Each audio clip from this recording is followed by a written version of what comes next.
الحمد لله وكفى وسلام على سيد الرسل وخاتم الأنبياء وعلى آله وأصحابه الهدى. يا رب صل وسلم دائما أبدا على حبيبك خير الخلق كلهم. قال الله تبارك وتعالى في القرآن الكريم: الذين آمنوا وهاجروا وجاهدوا في سبيل الله بأموالهم وأنفسهم أعظم درجة عند الله وأولئك هم الفائزون. صدق الله العظيم. محترم بزرگوں اور دوستوں، معزز حاضرین و سامعین، السلام علیکم ورحمۃ اللہ وبرکاتہ۔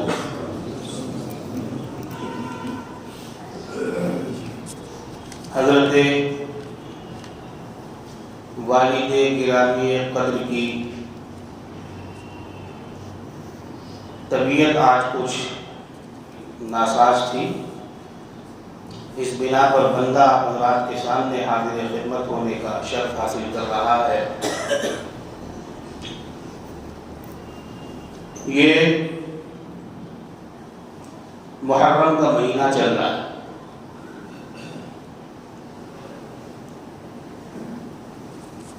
محرم کا مہینہ، اور آج کی تاریخ جو ہے وہ 24 ہے، 24 محرم الحرام۔ یہ بہت عظمت والا مہینہ ہے، بہت مرتبت والا مہینہ ہے، بہت عزت والا مہینہ ہے۔ اس کی فضیلتیں آپ حضرات کے سامنے اس سے قبل آ چکی ہیں، مگر ہم ہیں کہ ان فضائل کو سنتے تو ہیں پر اس پر عمل کرنے کی کوشش نہیں کرتے۔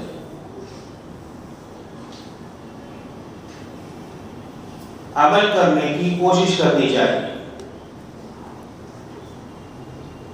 محرم الحرام جو ہے یہ اسلامی سال کا پہلا مہینہ، یہ پہلا مہینہ سال نو کہا جاتا ہے اس کو۔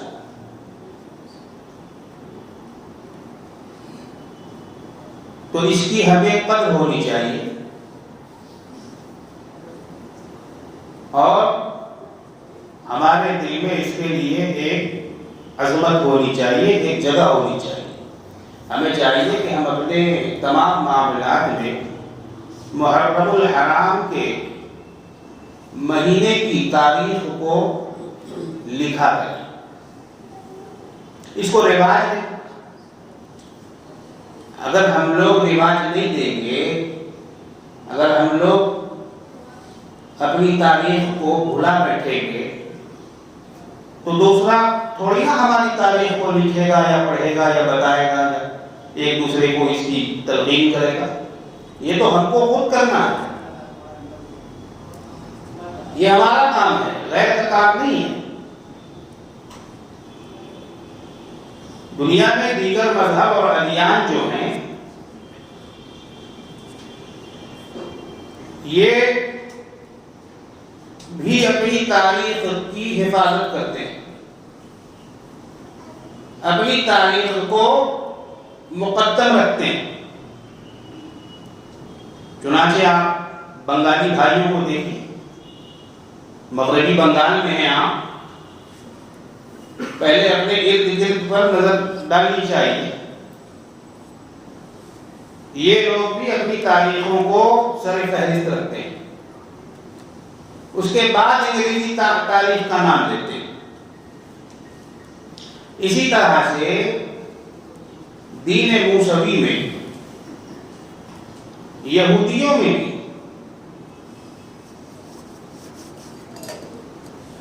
3700 قبل مسیح سے ان کی تاریخ چلی آ رہی ہے، ان کا کیلنڈر چلا، اور وہ لوگ آج بھی اپنے کیلنڈر کے مطابق کام کرتے ہیں۔ یہودی لوگ اپنے ہی کیلنڈر کے مطابق کام کرتے ہیں اور چلتے ہیں۔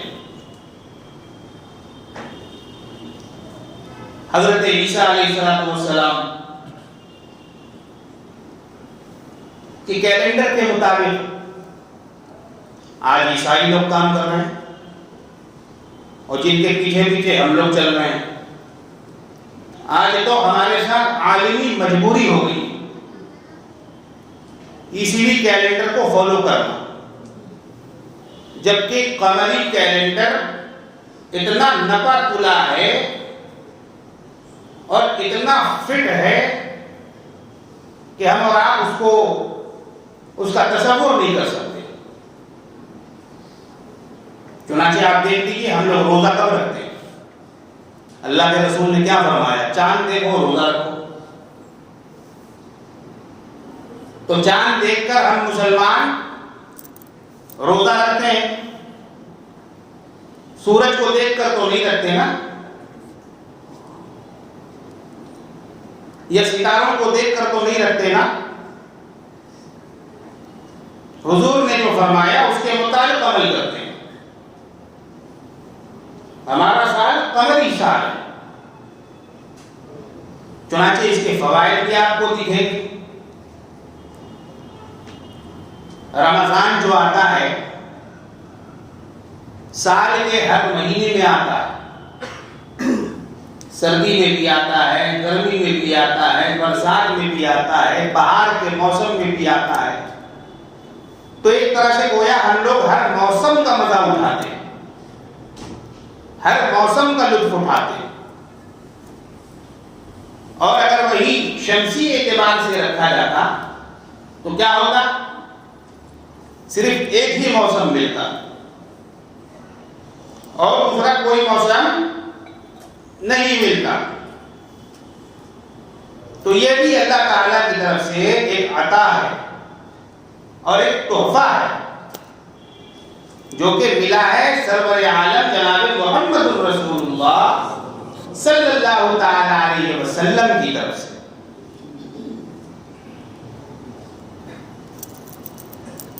اور اس میں ضمناً ایک بات اگر اور جوڑ دی جائے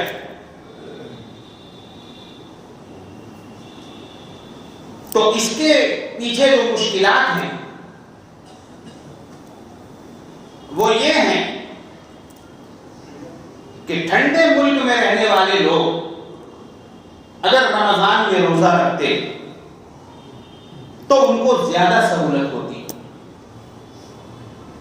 وقت کب ہوتا؟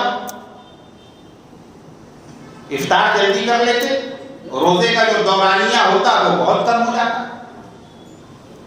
اور جو گرم ملک میں رہنے والے لوگ ہوتے ان کے لیے اضافہ ہو جاتا اس میں، اور ان کی پریشانی بڑھ جاتی۔ اس لیے اللہ تعالیٰ نے دیکھی کیسا اعتدال کا راستہ ہمیں دکھایا ہے۔ اسی لیے تو اسلام جو ہے وہ دین فطرت ہے، فطرت کے اصول پر اسلام کو اللہ رب العالمین نے بنایا ہے۔ اس لیے ہمیں چاہیے کہ ہم اپنی تاریخ کو یاد رکھا کریں، ہم اپنے اسلامی سال کو یاد رکھا کریں۔ اگر ہم یاد نہیں رکھیں گے تو دنیا کی اور دوسری قوموں کو غرض نہیں ہے کہ ہماری تاریخوں کو یاد رکھیں۔ ہجرت بہت بڑی چیز ہے، ہجرت کرنا بہت بڑی چیز ہے۔ اصطلاحی تعریف کیا ہے ہجرت کی؟ اصطلاحی تعریف یہ ہے کہ جس ملک میں، جس خطے میں آپ کو خدا کی عبادات سے روکا جا رہا ہے، آپ کو نماز سے روکا جا رہا ہے، آپ کو تلاوت قرآن روکا جا رہا ہے تو آپ کے اوپر یہ لازم ہے کہ آپ اس جگہ سے دوسری جگہ منتقل ہو جائیں، دوسری جگہ منتقل ہو جائیں۔ اسی کو ہجرت کہتے ہیں، اسی کو ہجرت کہتے ہیں۔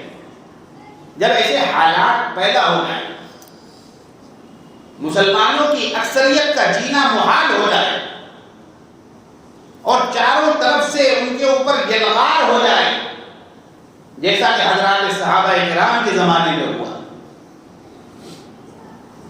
اور جیسا کہ وہ حضرات ہجرت کرنے پر مجبور ہوئے، اگر ایسے حالات کفار و مشرکین کی جانب سے پیدا کر دیے جائیں تب ہجرت فرض ہوتا، تب ہجرت فرض ہوتی۔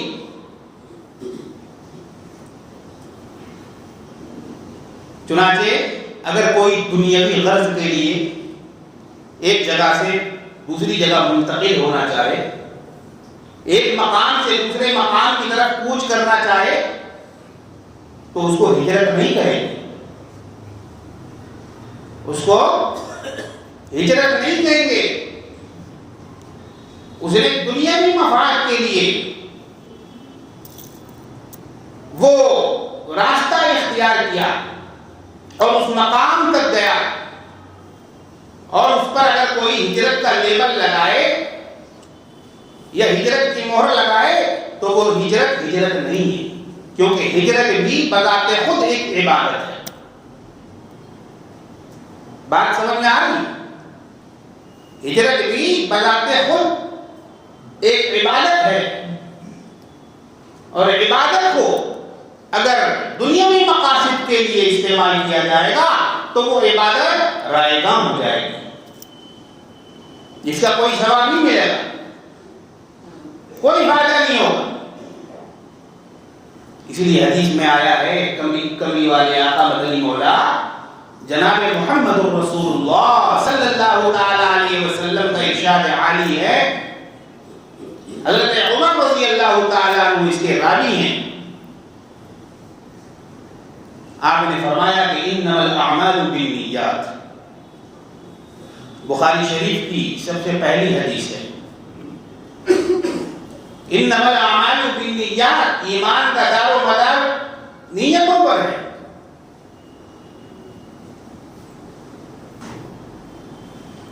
آگے فرمایا فمن كانت هجرته الى الله ورسوله فهجرته الى الله ورسوله، جس نے اللہ اور رسول کے لیے ہجرت کی اس نے اللہ اور اس کے رسول ہی کے لیے ہجرت کی،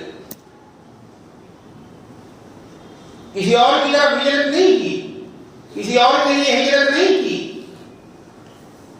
دوست کے لیے ہجرت نہیں کی، یار کے لیے ہجرت نہیں کی، دنیا کی خاطر کے لیے ہجرت نہیں کی، اللہ اور رسول کے نام پر اگر اس نے ہجرت کی ہے، کیا فرمایا نبی کریم صلی اللہ علیہ وسلم، تو اس کی ہجرت اللہ اور اس کے رسول ہی کے لیے۔ آگے فرمایا ومن كانت هجرته الى دنیا، اور جس نے دنیا کے لیے ہجرت کی، او یصیبها، یا اس کو اس نے پا لیا، او ینکحها، یا کسی سے نکاح کر لیا، یعنی نکاح کرنے کی وجہ سے اس نے ہجرت کی، عورت کی وجہ سے اگر اس نے ہجرت کی، دنیا کی خاطر اگر اس نے ہجرت کی تو اس کی ہجرت نہیں ہے۔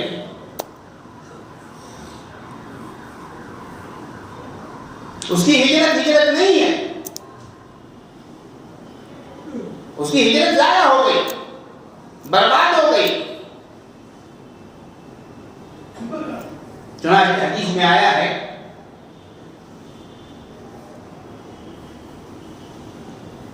ام قیس نامی ایک عورت تھی، مکے سے ایک شخص نے اس کو پیغام نکاح بھیجا، نکاح کا پیغام بھیجا، اس نے اس نکاح کے پیغام کو قبول کر لیا۔ اب وہ شخص اسی قبولیت کے بعد اس کی طرف چل پڑا، اس کی طرف چل پڑا، اور اس وقت ہجرت کا ماحول تھا، مکے میں ہجرت کا ماحول تھا، لوگ ہجرت کر رہے تھے۔ سرکار دو عالم جناب محمد رسول اللہ صلی اللہ تعالی علیہ وسلم کے کہنے کے مطابق، اور اسی دوران اس نے وہ نکاح کا پیغام بھیجا،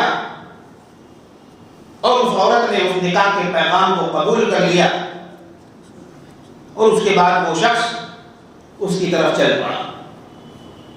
تو صحابہ میں مشہور ہو گیا کہ مہاجر ام قیس، یعنی وہ شخص جو ام قیس کی وجہ سے جس نے ہجرت کی، اس کا نام جو ہے لوگوں میں مشہور ہو گیا۔ تو جب حضور اکرم جناب محمد رسول اللہ صلی اللہ تعالی علیہ وسلم کو یہ بات معلوم ہوئی، تو آپ علیہ السلام نے ارشاد فرمایا کہ اس کی ہجرت نہیں۔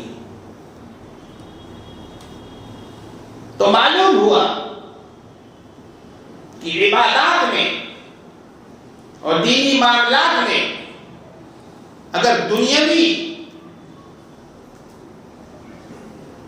شے کہیں بھی پائی جاتی ہے تو وہ عبادت کل عدم ہو جاتی ہے، بالکل ختم ہو جاتی ہے، اس کا کوئی ثواب نہیں لکھا جاتا، اس کو کوئی ثواب نہیں ہوتا، اس کا کوئی فائدہ نہیں ہوتا۔ اس لیے ہمیں بھی چاہیے کہ ہم جو بھی عبادت کریں، چاہے وہ مختصر سے مختصر عبادت ہو، مختصر سے مختصر ہو، صرف اللہ کے لیے کریں، صرف اللہ کے لیے کریں۔ اگر کسی کو دکھانے کے لیے کریں گے، کسی کو اپنے آپ کو منوانے کے لیے کریں گے، تو اللہ کیا فرمائے گا قیامت میں کہ جس کے لیے نماز پڑھے تھے نا، جاؤ اسی سے جا کے لو۔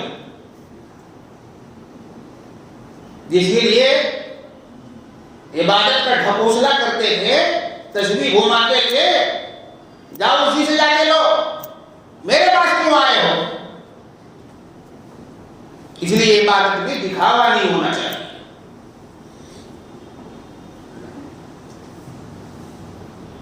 ہجرت کا بہت بڑا مقام ہے۔ کملی والے آقا مدنی مولا جناب محمد رسول اللہ صلی اللہ تعالی علیہ وسلم نے ارشاد فرمایا کہ قیامت کے دن مہاجرین اس حال میں آئیں گے کہ ان کے ساتھ ایسا نور ہوگا کہ تمام لوگوں پر وہ نور چھا جائے گا، وہ نور چھا جائے گا۔ ایک اور حدیث میں آتا ہے، کملی والے آقا مدنی مولا جناب محمد رسول اللہ صلی اللہ تعالی علیہ وسلم ارشاد فرماتے ہیں کہ قیامت کے دن جب یہ مہاجرین جنت کے دروازے پر دستک دیں گے تو فرشتے اندر سے پوچھیں گے کہ بھئی کیا بات ہے، کون ہو؟ تو یہ لوگ کہیں گے کہ ہم مہاجر ہیں۔ تو فرشتے کہیں گے کہ تمہارے پاس کوئی سرٹیفکیٹ ہے، کوئی پروانہ ہے؟ تو یہ لوگ کہیں گے کہ ہمارے پاس اگر تمہیں سرٹیفکیٹ دیکھنی ہے تو آؤ ہمارا خون دیکھو، آؤ ہمارے بدن کا خون دیکھو، یہ ہے ہماری سند اور یہ ہے ہمارا سرٹیفکیٹ۔ اور ان کو پھر جنت کے اندر داخلہ مل جائے گا۔ بعض روایتوں میں آیا ہے کہ 40 سال پہلے مہاجرین جنت میں داخل ہو جائے گا۔ اتنی عظمت ہے ان مہاجرین کی۔ سرکار مدینہ جناب محمد رسول اللہ صلی اللہ تعالی علیہ وسلم پر جب مکے میں زندگی کو تنگ کر دی گئی تھی، جب آپ کے صحابہ پر لوگوں نے حملہ کرنا شروع کر دیا، جگہ جگہ ان کو پکڑ کر ان کی موب لنچنگ شروع کر دی، ان کی پٹائیاں ہونے لگی، جگہ جگہ انہیں روکا گیا اور ان کو ستایا گیا، ان کو مارا گیا، ان کو کچلا گیا، ان کو پیٹا گیا اور ان کو لوہے کے گرم گرم سلاخوں سے ان کے بدن پر لوہا پھیرا گیا۔ حضرت بلال رضی اللہ تعالی عنہ کو امیہ بن خلف نے زمین پر تپتی ہوئی ریت میں دوپہر کے وقت لٹا لٹا کر اس سے اگلوانے کی کوشش کی کہ بتاؤ کہ ہم محمد کے شیدائی نہیں ہیں، ہم لات و عزا کے شیدائی ہیں، لیکن انہوں نے صبر کیا اور وہ صبر اور ان کی وہ عزیمت آج بھی کتابوں میں لکھی ہے۔ بارہا ان کو کہنے کے اور کہلوانے کے انہوں نے کیا فرمایا کہ نہیں، لات و عزا کچھ نہیں، میرا خدا سب کچھ ہے، اللہ وحدہ لا شریک لہ، اس کے سوا کوئی شریک نہیں، اس کے سوا کوئی خدا نہیں، اس کے سوا کوئی الہ نہیں۔ جب کافروں پر اس طرح سے یہ لغار ہوئی، مسلمانوں پر جب اس طرح سے کافروں کی طرف سے یہ لغار ہوئی اور جب پانی سر سے اوپر ہو گیا تو کملی والے جناب محمد الرسول اللہ صلی اللہ تعالی علیہ وسلم نے لوگوں سے کہا کہ اب ہجرت کا وقت آ گیا، اب ہجرت کا وقت آ گیا، اب ایک کام کرو، ہجرت کرو۔ سب سے پہلے محبوب کبریا جناب محمد مصطفیٰ صلی اللہ تعالی علیہ وسلم نے حضرات صحابہ سے حبشہ کی طرف جانے پر اصرار فرمایا کہ حبشہ چلے جاؤ۔ حبشہ جو ہے وہ بہت اچھی جگہ ہے اور وہاں کا بادشاہ بہت نیک اور بہت عادل ہے۔ عیسائی بادشاہ تھا، عیسائی بادشاہ تھا نجاشی۔ تو حضرت جعفر طیار کی سرکردگی میں 83 مرد اور 33 عورتیں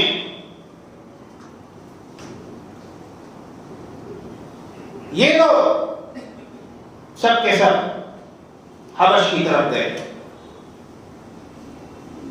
بادشاہ کے پاس پہنچے۔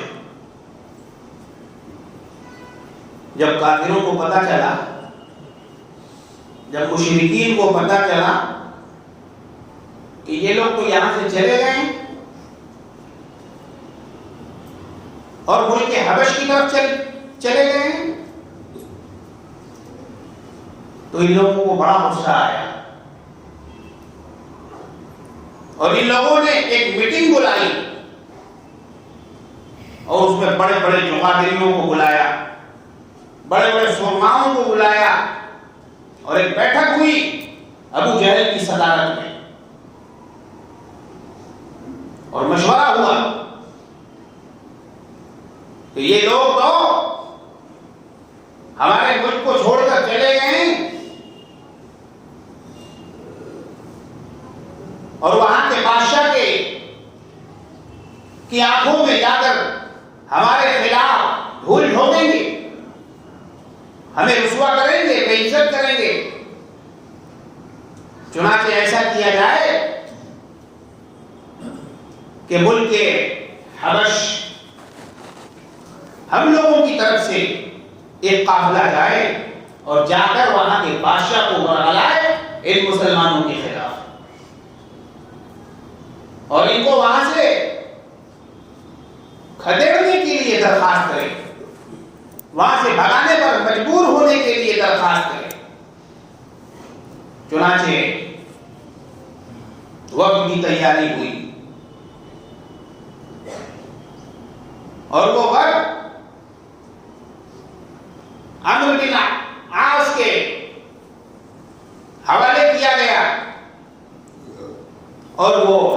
طرف گیا، حبشہ کی طرف گیا.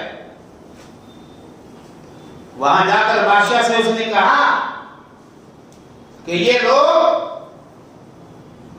آپ کے ملک میں پناہ لینے کے لیے آئے ہیں، تو یہ لوگ تو ایسے ہیں اور ویسے ہیں، بہت ساری برائیاں مسلمانوں کی اس نے وہاں بیان کی. بادشاہ نے کہا کہ ہم ایسے فیصلہ نہیں کریں گے، بلکہ مسلمانوں کو بلاؤ. مسلمانوں کو بلایا گیا. حضرت جعفر طیار رضی اللہ تعالیٰ عنہ سے کہا گیا کہ بات آپ کریے گا. حضرت جعفر رضی اللہ تعالیٰ عنہ متکلم بنائے گئے. بادشاہ کے سامنے جب پیش ہوئے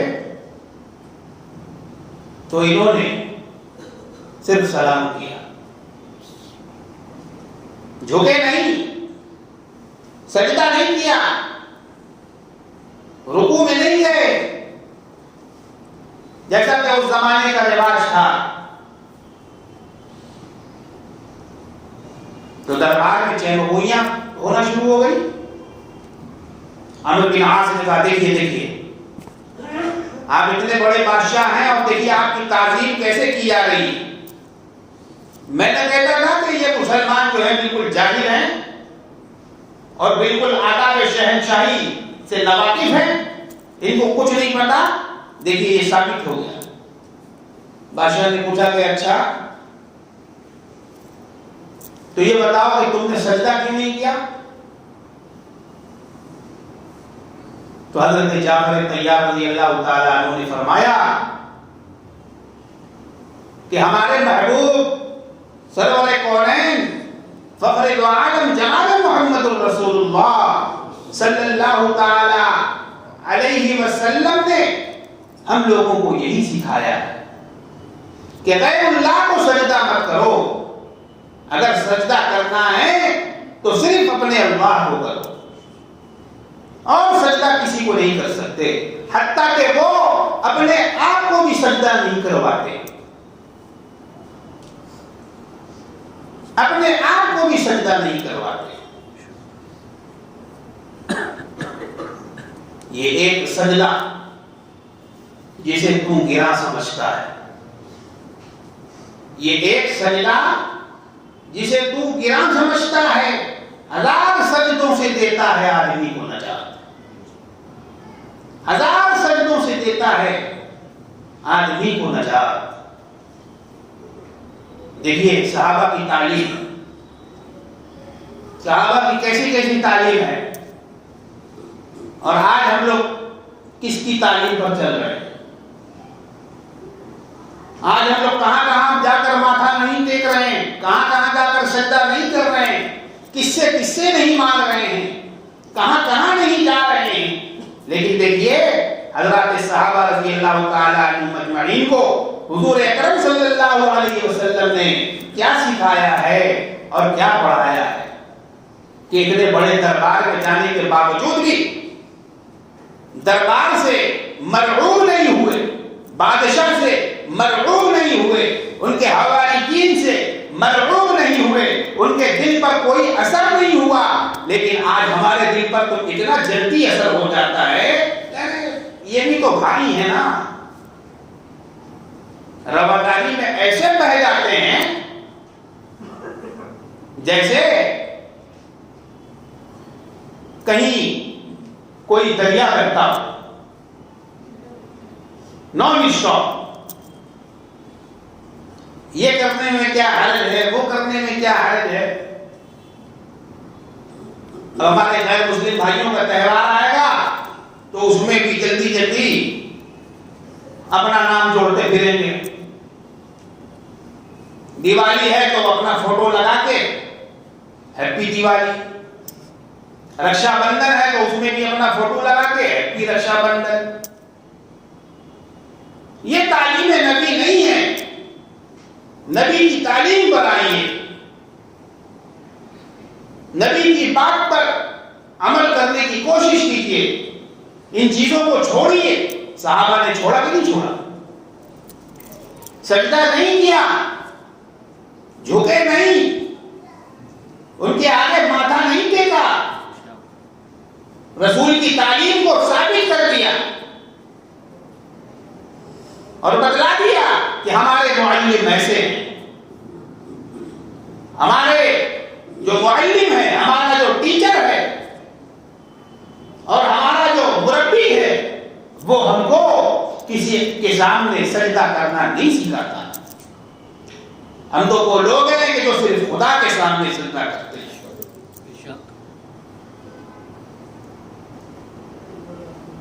میرے محترم بزرگوں اور دوستوں،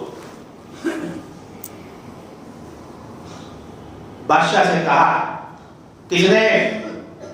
عمرو بن عاص نے۔ یہ بعد میں فاتح ایران بھی بنے ہیں، اس وقت تک مسلمان نہیں تھے، اس وقت تک مسلمان نہیں ہوئے تھے، اور بہت پڑھے لکھے آدمی تھے، زبان دانی پر غرور تھا، اس لیے ان کا انتخاب عمل میں آیا تھا۔ حبشہ میں بادشاہ سے بات کرنے کا انتخاب اسی وجہ سے کیا گیا تھا۔ بہرحال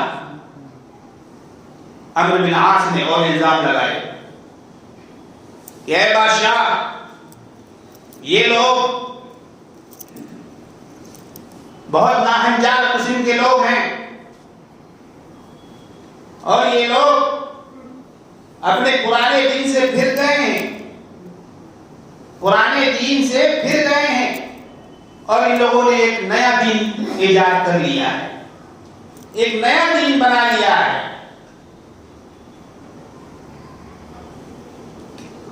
اور حضرت عیسیٰ علیہ السلام کو یہ لوگ مانتے نہیں۔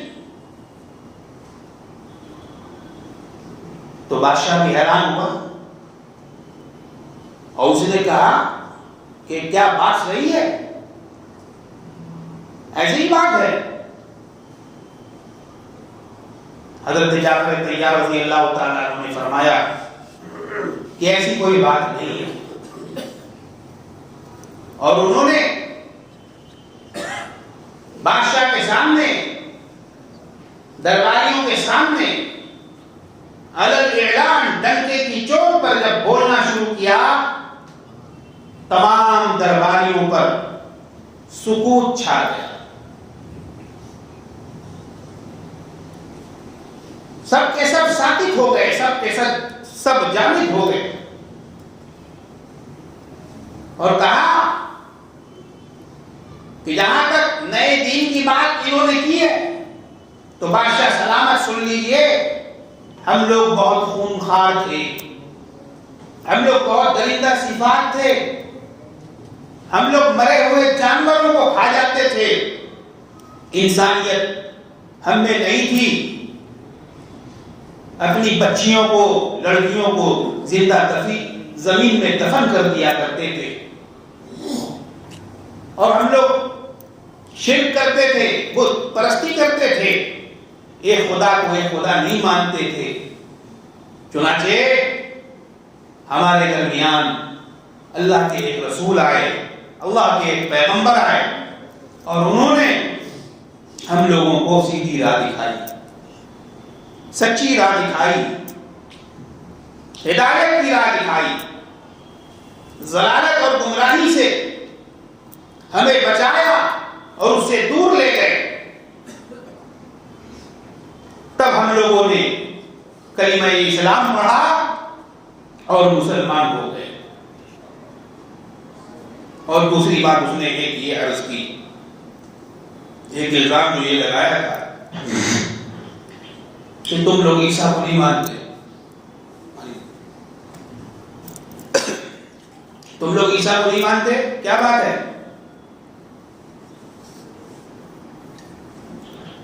انہوں نے فرمایا ایسی کوئی بات نہیں، ہم لوگ عیسیٰ علیہ السلام کو بھی مانتے ہیں اور حضرت مریم علیہ السلام کو بھی مانتے ہیں. ایسی بات نہیں ہے کہ ہم لوگ آپ کے دین کی توہین کرتے ہیں. ہم لوگ ان کو بھی مانتے ہیں اور ان کی اماں کو بھی مانتے ہیں. پھر آپ نے سورہ مریم کی تلاوت شروع فرمائی. بسم اللہ الرحمن الرحیم. کاف یا عین صاد. ذکر رحمتک عبدہ زکریا. ذکر رحمت ربک عبدہ زکریا اذ نادى ربه نداء خفيا. آپ نے کئی آیتیں پڑھی. بادشاہ سن رہا تھا, سارے درباری سن رہے تھے. بادشاہ رو رہا تھا, نجاشی کی آنکھوں میں آنسو تیر رہا تھا. اس کے جتنے حواریین تھے, جتنے دربار والے تھے, جتنے وزراء تھے, جتنے کارندے تھے, سب کے سب رونے لگے. سب کی تالیاں تر ہو گئی. اس قرآنی آیات کی وجہ سے جو نازل کی گئی تھی کملی والے آقا مدنی مولا جناب محمد رسول اللہ صلی اللہ تعالی علیہ وسلم پر, اس سے بادشاہ